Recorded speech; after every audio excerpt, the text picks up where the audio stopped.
प्यारे बच्चों, आज मैं आपको class 4th subject Hindi grammar chapter 2 chapter का नाम वर्ण विचार, इसे हम इंग्लिश में ऑर्थोग्राफी भी कहते हैं। आइए आगे बढ़ते हुए हम सबसे पहले मेन हेडिंग, जिसको हम हिंदी में वर्ण और इंग्लिश में लेटर बोलते हैं, इसके बारे में जानेंगे और समझेंगे।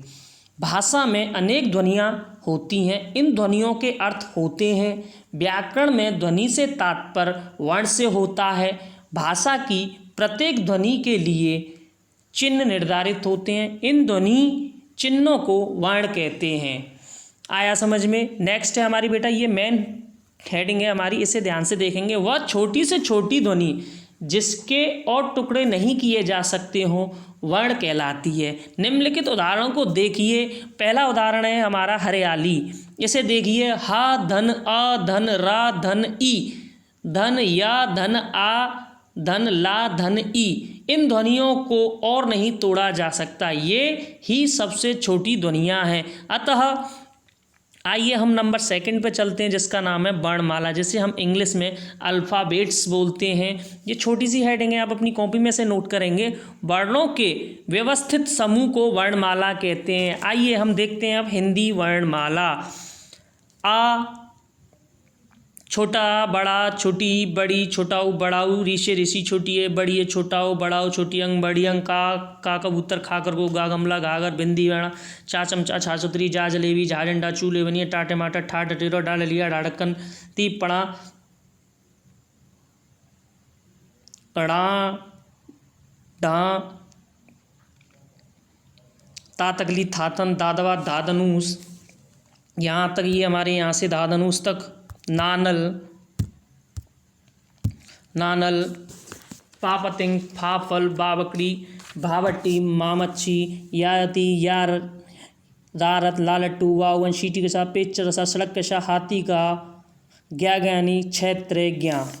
आगे बढ़ते हुए बेटा ध्यान दें, वर्णों के भेद, काइंड्स ऑफ लेटर। जो हमारे वर्ण होते हैं वो 3 प्रकार के होते हैं। नंबर 1 आता है स्वर, जिसे हम इंग्लिश में वॉवेल्स बोलते हैं। जिन वर्णों का उच्चारण करते समय वायु मुंह से बिना रुके बाहर आती है उन्हें स्वर कहते हैं।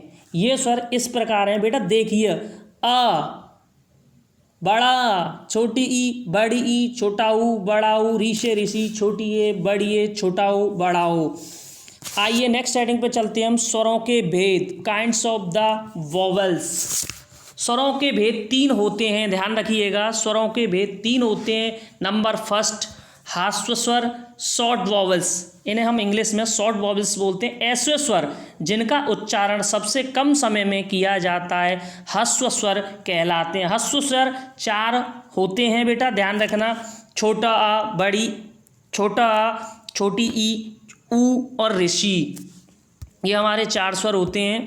अब आगे चलते हैं हम सेकंड पॉइंट पे, दीर्घ स्वर, लॉन्ग वॉवेल्स, जो लंबी भाषा में उच्चारण बोले जाते हैं। ऐसे स्वर जिनका उच्चारण ह्रस्व स्वरों से 2 गुने समय में किया जाता है दीर्घ स्वर कहलाते हैं। दीर्घ स्वर 7 होते हैं हमारे, दीर्घ स्वर 7 होते हैं। बड़ा, छोटी ई, बड़ा ऊ, छोटी ए, बड़ी ए, छोटा ओ, बड़ा ओ। आगे हम थर्ड पॉइंट पे चलते हैं, लुप्त स्वर, लॉन्ग वॉवेल्स, सॉरी लुप्त नहीं है, प्रलुप्त स्वर, लॉन्ग वॉवेल्स। ऐसे स्वर जिनका उच्चारण ह्रस्व स्वरों से 3 गुने समय में किया जाता है प्रलुप्त स्वर कहलाते हैं। याद रखिएगा, इन हेडिंगों को आप याद करना, मोस्ट इंपोर्टेंट हेडिंग है ये आपकी। प्रलुप्त स्वरों का प्रयोग प्राय पुकारने और मंत्रों का उच्चारण करने के लिए किया जाता है। इस स्वर का उच्चारण प्रलुप्त रूप से किया जाता है। उसके आगे हिंदी की गिनती का अंग 3 लिखा जाता है, जैसे ओम।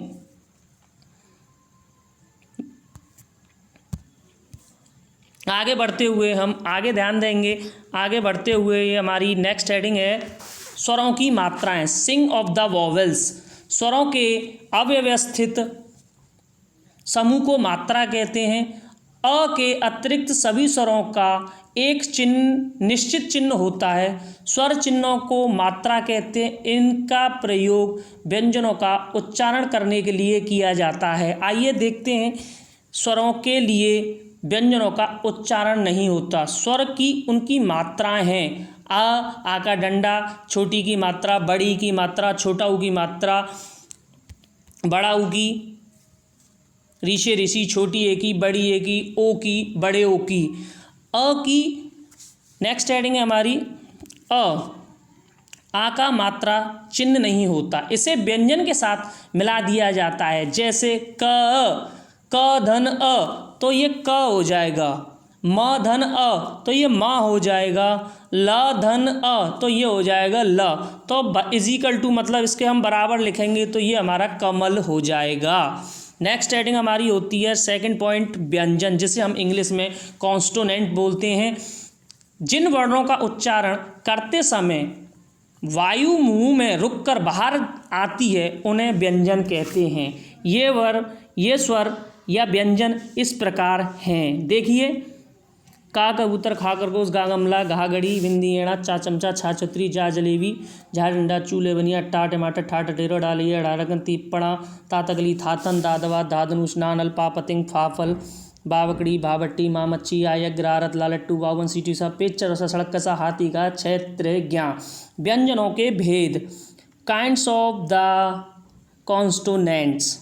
आइए इनके बारे में जानते हैं। ये हेडिंग जितनी भी मैं आपको बोल के सुना रहा हूँ सभी अपनी रफ नोटबुक में नोट करेंगे। जब तक आपको स्कूल से नोटिस नहीं मिले फेयर करने के लिए, जब तक आप इस नोटिस को फेयर नहीं करेंगे, जब तक अपनी नोटबुक को रफ में ही एकत्रित करके इन सभी वर्णमालाओं का ज्ञान अपने पास रखेंगे। आइए, उच्चारण की दृष्टि से व्यंजन 3 प्रकार के होते हैं। नंबर फर्स्ट, स्पर्श व्यंजन, जिसे म्यूट्स बोलते हैं।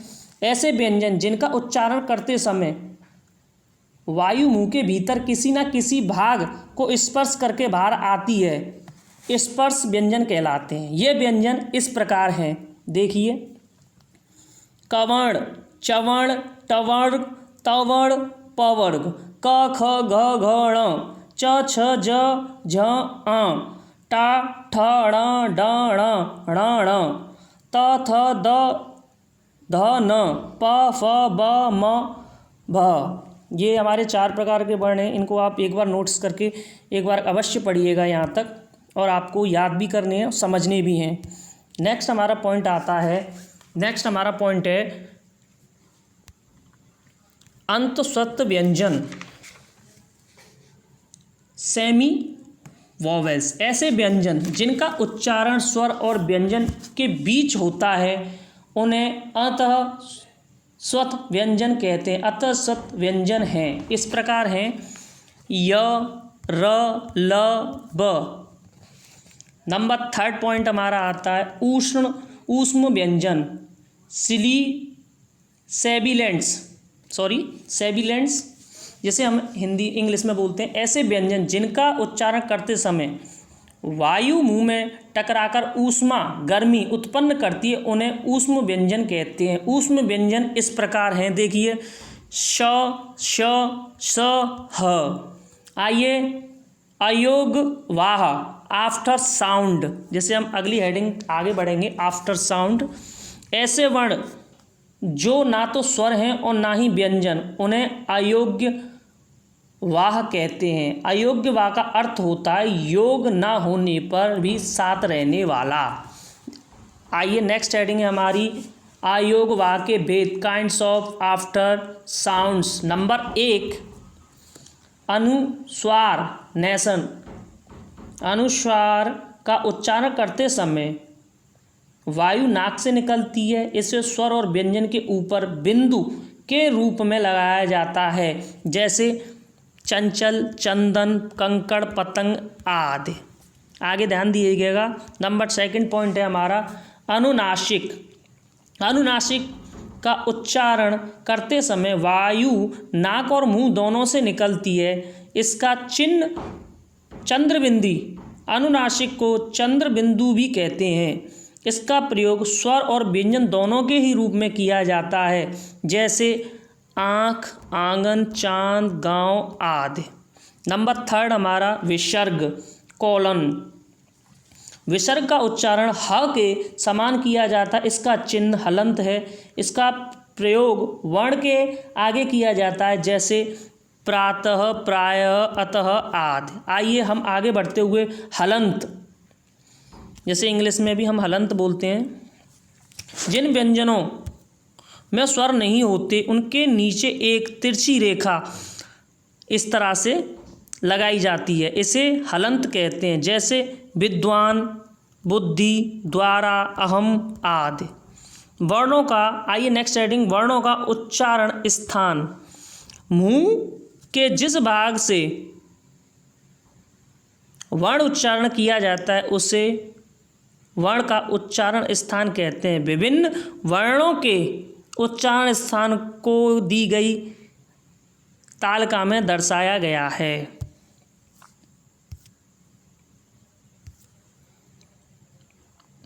Thank you. मैं अपनी बारी को विराम करते हुए अब आपको नेक्स्ट आगे पढ़ाऊँगा, उसके लिए थैंक यू, धन्यवाद। जय हिंद, जय भारत।